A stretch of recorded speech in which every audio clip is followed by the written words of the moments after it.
Você poderia explicar como se formou as religiões no planeta? Vim de berço católico e cada dia que passa me sinto mais enganada.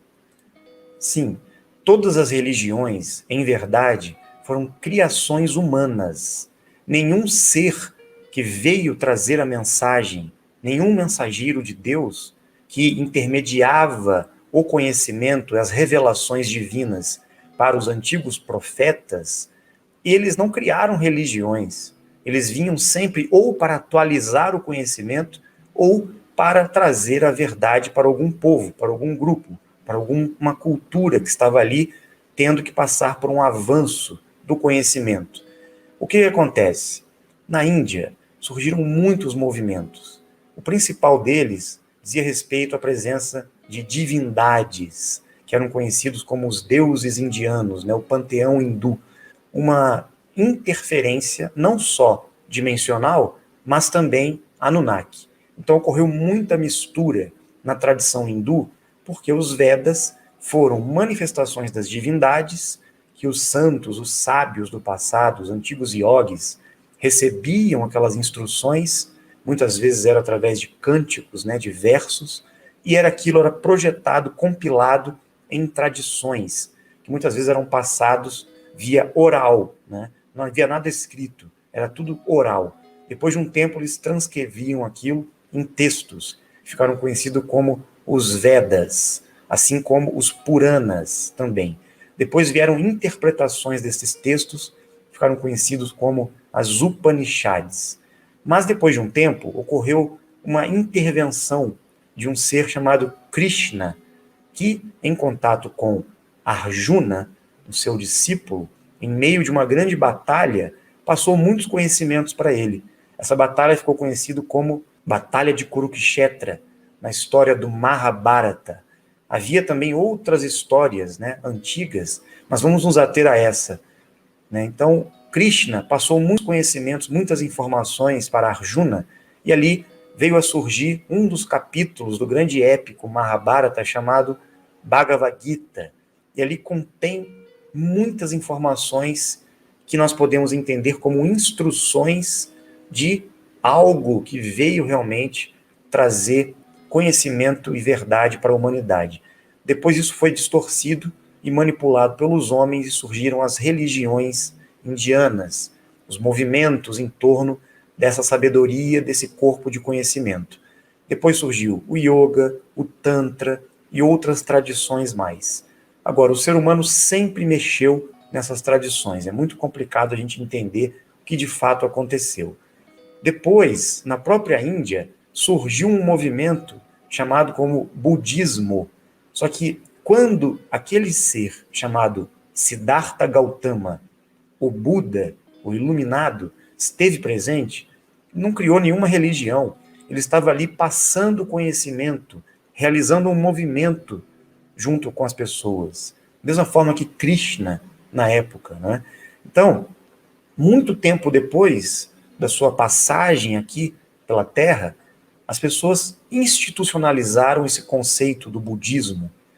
Alguns de seus discípulos levaram para o Tibete e para a China, posteriormente, grande parte dos conhecimentos que ficaram registrados como herança deste movimento. Então, o ser humano também adulterou um pouco essa tradição, tanto na China, que veio a surgir o Zen budismo, como no Tibete, o budismo tibetano, que foi uma mistura com toda a tradição lamaísta que lá existia, né? Agora, se a gente for pensar em religiões ocidentais, as principais, né, tanto o judaísmo como o islamismo e o cristianismo tiveram muitas manipulações, né? Não havia o intuito no início, né, da revelação de surgir nenhuma religião.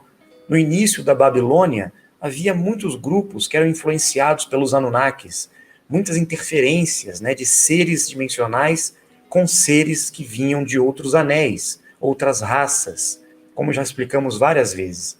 Então os Anunnakis interferiram na história da antiga Suméria, da Babilônia, os acadianos, depois os hebreus tiveram esse resquício histórico, né, trazendo da Acádia, trazendo da Babilônia, da Mesopotâmia, toda a história da Suméria.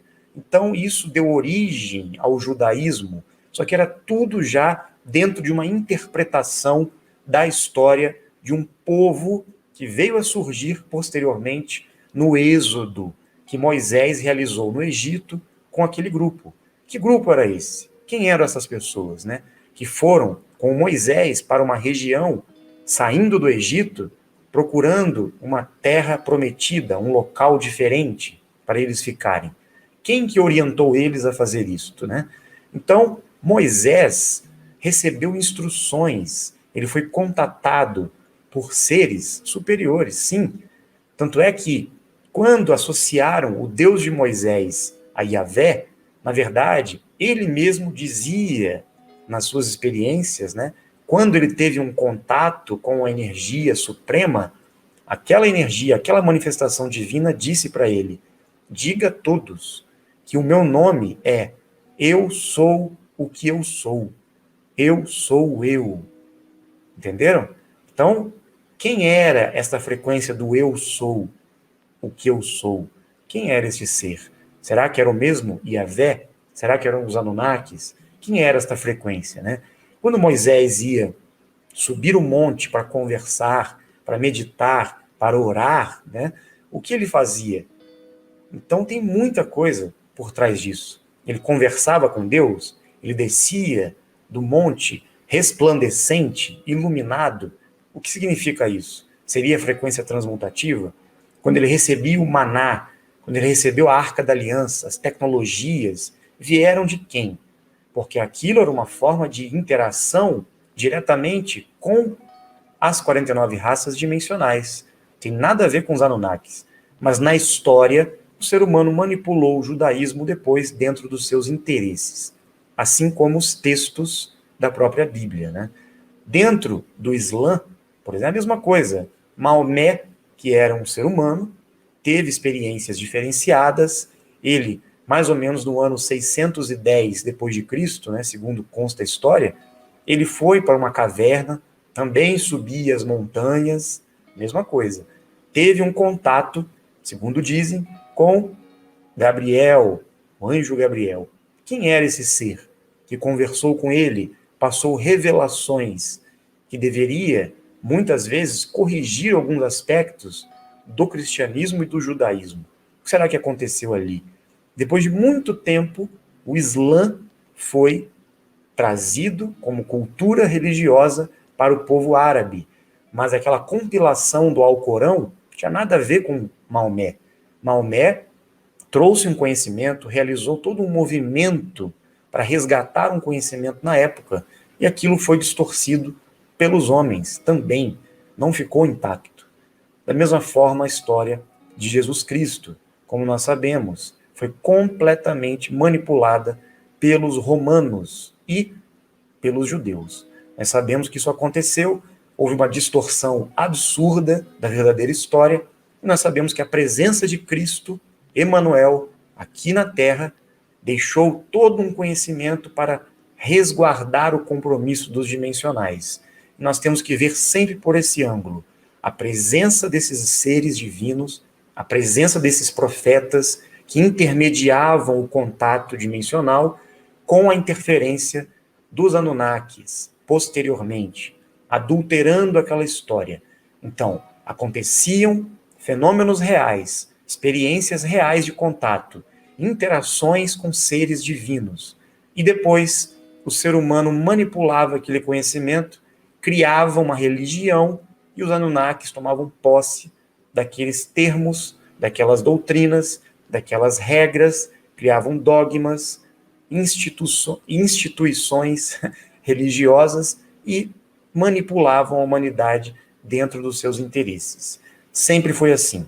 Surgia um fenômeno real, os Anunnakis e os seres humanos depois manipulavam aquela história, criavam uma religião e conduziam as coisas dentro dos seus interesses. Nós fomos vítimas desses movimentos religiosos, mas por trás da história, por trás de todas as religiões, sempre tem um fundo de verdade, sempre tem algo que aconteceu na origem dessas religiões que foi verdadeiro.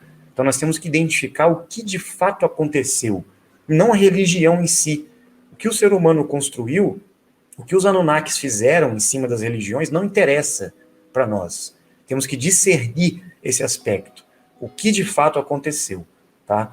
É isso que importa. Então não vamos nos apegar às religiões, e sim ao conhecimento e à verdadeira história que foi passada no princípio, antes de surgirem as religiões. É isso que importa.